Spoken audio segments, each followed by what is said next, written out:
wala namang pupuntahan yon, di ba? Ibig sabihin, para sa akin, lokohan na lang yung committee na yon.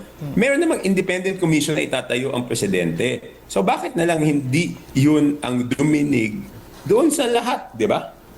Bakit? Of course, yung ghost projects, there's no question, we all condemn the ghost projects.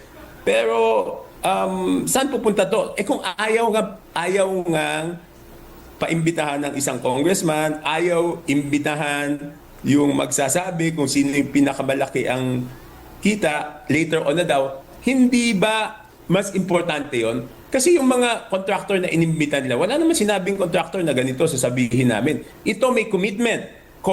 Si Mayor Magalong, it was a categorical commitment that he will name names. Magbibigay siya ng pangalan. Alin ba mas importante, yung taong nagsabing magbibigay ng pangalan o yung taong hindi mo alam kung ano sasabihin? Hindi ba logical yun?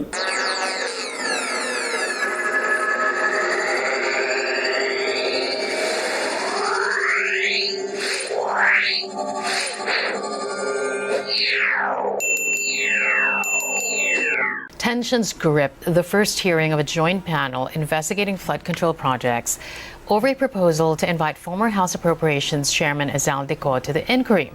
Joining us now, Congressman Toby Tiangco. Congressman Tiangco, good afternoon to you. Thanks for joining us today. Welcome to the program.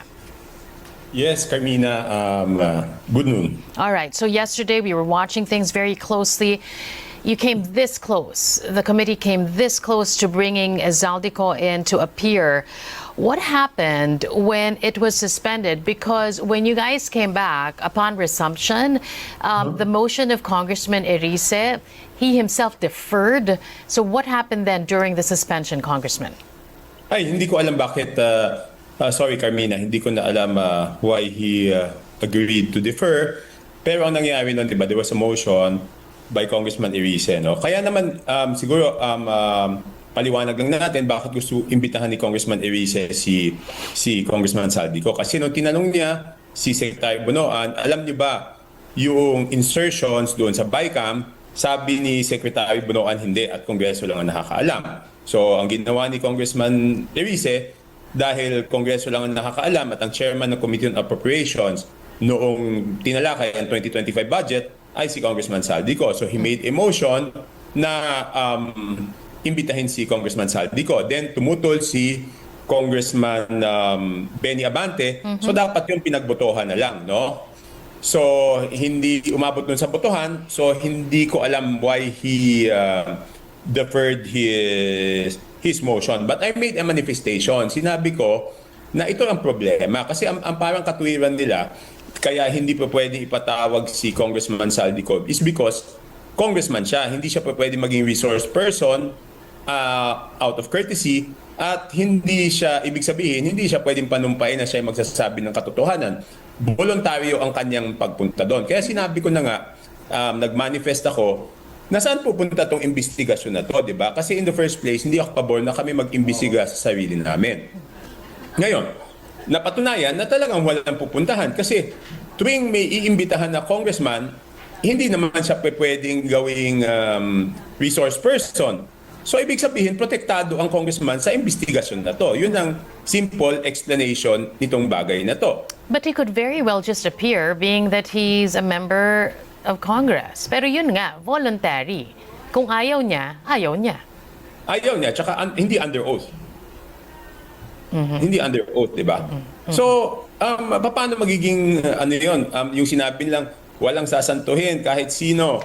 Yun na nga, yun ang pinakamaliwanag na example na walang pupuntahan itong hearing na to. Talagang lang to, lokohan lang to para siguro ma-divert yung issue, maghanap ng ibang may kasalanan para yung pinakamalaking may kasalanan ay hindi na mapanagot, di ba? Kasi second, ako na yung nagsabi, di ba?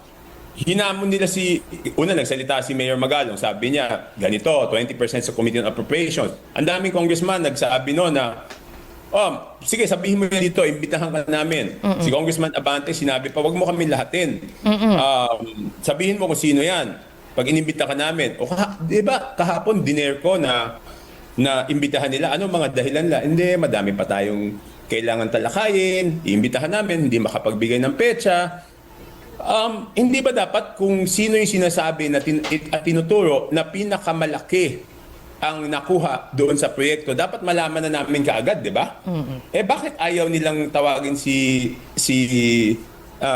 Mayor Magalong, di ba? So, kung kayo po ang tatanungin, sino bang taga-kumpas ng lahat ng ito, Congressman Tiangco? Hindi ko alam sa kanila.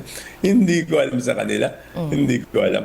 Tsaka di ba nung una, hindi naman dapat kami mag-imbestiga sa sarili namin, di ba? Of course, ang ginagamit ng excuse, Carmina, is the oversight function. How can we exercise oversight upon ourselves? Kasi we exercise oversight functions on the executive department. Number two, in the exercise of our duty, ang pinakamataas nun para sa akin, hindi lang yung nakasulat yung delikadesa Di ba? Ibig sabihin, sige, sabihin na natin for the sake of argument, may katungkulan kaming magawa ng oversight. Pero kung mapapatunayan naman na hindi naman magagawa yan impartially, di ba dapat sabihin natin iba na lang? Tsaka kung sensitive lang kami doon sa hinaing ng tao, hindi ko alam kung hindi ba sila nag-iikot, nakikipag-usap sa ibang tao. Yun naman ang sentimento ng tao, di ba? Galit sa congressman,